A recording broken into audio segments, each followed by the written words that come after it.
আপোনালোক নিউজৰ সকলোকে প্ৰথমে আমি ফাকুৱাৰ শুভেচ্ছা জনাইছোঁ। চতুশ্ৰেণী মঞ্চ, চতুশ্ৰেণী তৰংগত সাহিত্য আৰু সাংস্কৃতিক স্নেহবনৰ মঞ্চ বুলি নগাঁৱৰ মজমজিয়াত জন্মগ্ৰহণ কৰিছিলে। ঠিক কামপুৰ কেঁকুৰিবাৰী এটা অঞ্চল গাঁও এখন, তাৰ পৰাই মই দিব্যাসে আৰম্ভ কৰিছিলোঁ। আৰু আজি অসমৰ বিভিন্ন ঠাইত আচলতে চতুশ্ৰেণী নামটো প্ৰচাৰ হৈছে। উদ্দেশ্য সাহিত্য আৰু সংস্কৃতি। সাহিত্য যিসকলে সাহিত্য চৰ্চাত লাগি আছে তেখেতসকলে এই মঞ্চখনত সাহিত্য চৰ্চাৰ স্থান যি জেগাত তেওঁলোকে লিখা মেলা পৰা আদি কৰি সকলোখিনি ইয়াত সুবিধা পাইছে। বিভিন্ন ধৰণৰ সাপ্তাহিক দৈনিক অনুষ্ঠান আগবঢ়াই থকা হয়। দ্বিতীয় কথা হ'ল সাংস্কৃতিক বিভাগটোত বিশেষভাৱে আমি গুৰুত্ব দি আহিছোঁ। যি সুপ্ত প্ৰতিভা, আচলতে গাঁৱৰ ভিতৰুৱা অঞ্চলৰ যি প্ৰতিভা আছে, প্ৰতিভাসমূহ আমি বহলভাৱে প্ৰচাৰ কৰিবৰ কাৰণে এখন মঞ্চ দিয়াৰ এটা সুব্যৱস্থা কৰিছোঁ। সেয়েহে আজি প্ৰথম বৰ্ষপতি অনুষ্ঠানটি আমি নগাঁৱৰ এই জিলা পুথিভঁৰাল প্ৰাংগণত আমি পাতিবৰ বাবে যি প্ৰচেষ্টা চলাই আজি একমাহে আহি এই মুহূৰ্তত পাইছোঁ। আজি আমাৰ নৃত্য অনুষ্ঠান, যি একক নৃত্য প্ৰতিযোগিতা চলি আছে, লগতে আমাৰ বিভাগীয় সকলো দায়িত্বত আছে। মাজুলী প্ৰণৱ দাস সভাপতি, বিশ্ব দাস সাংস্কৃতিক বিভাগৰ দায়িত্বত আছে, আৰু পাৰ্থ আছে, আৰু জ্যোতি প্ৰসাদ বৰা তেখেত আছে আমাৰ লগত, আৰু তছলিমা আছে। যথেষ্ট আমাৰ সাংস্কৃতিক বিভাগ বিষয়টোত লাগি থকা লোক আছে, সাহিত্য বিষয়ত লাগি থকা লোক আছে। সাহিত্য চিন্তাটো আমি কাইলৈ বিশেষভাৱে আগবঢ়াম।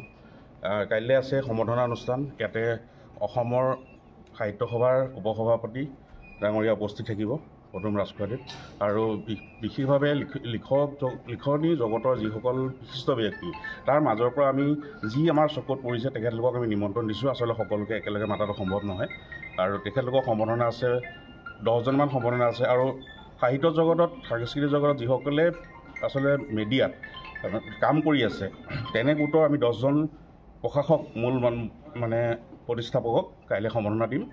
আৰু সন্মানৰ ভিতৰত আমি যথেষ্টখিনি কাইলৈ লৈছোঁ। তেখেতলোকক কেনেধৰণে উৎসাহ দিবৰ কাৰণে, আচলতে এইটো আমি সন্মান দিব পৰা অধিকাৰটো আমাৰ নাই যদিও, কিন্তু আমি উৎসাহিত কৰিব পাৰে অনুষ্ঠান আৰু শিক্ষা, লগতে সাংস্কৃতিক বিভাগটো আগুৱাই নিবৰ বাবে আমি প্ৰচেষ্টা হাতত লৈ তেনেধৰণে কাম কৰিছোঁ। সুদূৰ ভৱিষ্যত আমি আশা ৰাখিছোঁ এই অনুষ্ঠানৰ যোগেদি সাহিত্য চৰ্চা অব্যাহত থাকিব। সাংস্কৃতিক যি ভিতৰুৱা গাঁৱৰ অঞ্চলৰ সুপ্ত প্ৰতিভাসমূহ বিকাশ কৰিবলৈ সুবিধা পায়, তাৰ বাবে আমি সদায় এই চেষ্টা আগুৱাই লৈ যাম। বিশিষ্ট অতিথি হিচাপে কাইলৈ আচলতে আমাৰ হেমেন হাজৰিকা দেৱ থাকিব, লগত পদুম ৰাজখোৱাদেৱ থাকিব, সাহিত্য সভাৰ ৰেৱত হাজৰিকাদেৱ থাকিব, জগন্নাথ দেৱ মহন্ত থাকিব। তেনেধৰণে প্ৰায় 12জন ব্যক্তি থাকিব। সকলোৱে নাম লোৱাটো আচলতে মোৰ মুখলৈ অহা নাই। তেনেধৰণে 12জনমান আমাৰ বিশিষ্ট ব্যক্তি কাইলৈ থাকিব এই অনুষ্ঠানত। সাহিত্য আৰু বিষয়ত কাইলৈ বিশেষ সভা, কবি সন্মিলন, সতীৰ্থ মিলন, কবি আড্ডা আৰু সম্বৰ্ধনা।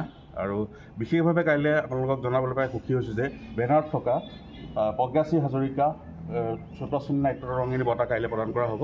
তেখেত আন্তঃৰাষ্ট্ৰীয়ভাৱে অভিনয় জগতখনত সন্মান আমাৰ অসমৰ বাবে কঢ়িয়াই লৈ আহিছে। আৰু দ্বিতীয়তে মিষ্টাৰ বিটু, সকলোৱে ইউটিউবত পৰিচিত।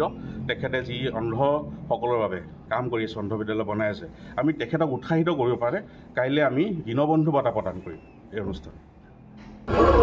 আজি প্ৰগ্ৰেমৰ লক্ষণত শুভেচ্ছা জনাইছোঁ আৰু আজি জিলাৰ পুথিভঁৰালত চতুশ্ৰেণী সাহিত্য তৰংগ আৰু সাংস্কৃতিক যি অনুষ্ঠান, সেই অনুষ্ঠানত অসম-ভিত্তিক যি নৃত্য প্ৰতিযোগিতা আয়োজন কৰিছে, নৃত্য প্ৰতিযোগিতা আয়োজন কৰা সকলো বিষয়ববীয়াসকলক আমি শুভেচ্ছা জনাইছোঁ আৰু অভিনন্দন জনাইছোঁ। আৰু তেখেতলোকৰ যি প্ৰয়াস, সেই প্ৰয়াসক আমি আন্তৰিকতাৰে কামনা কৰিছোঁ। আজি এটা পবিত্ৰ মুহূৰ্তত আজি গাঁৱৰ পৰা যি নৃত্য কলা কৌশলীক আমন্ত্ৰণ কৰি আমাৰ এই জিলা পুথিভঁৰালত প্ৰতিযোগিতা এটা অনুষ্ঠান অনুষ্ঠিত কৰিছে। এই প্ৰতিযোগিতা অনুষ্ঠানত অংশগ্ৰহণসমূহ আমাৰ বিচাৰকসকলক আৰু নৃত্য কৌশলীসকলক আৰু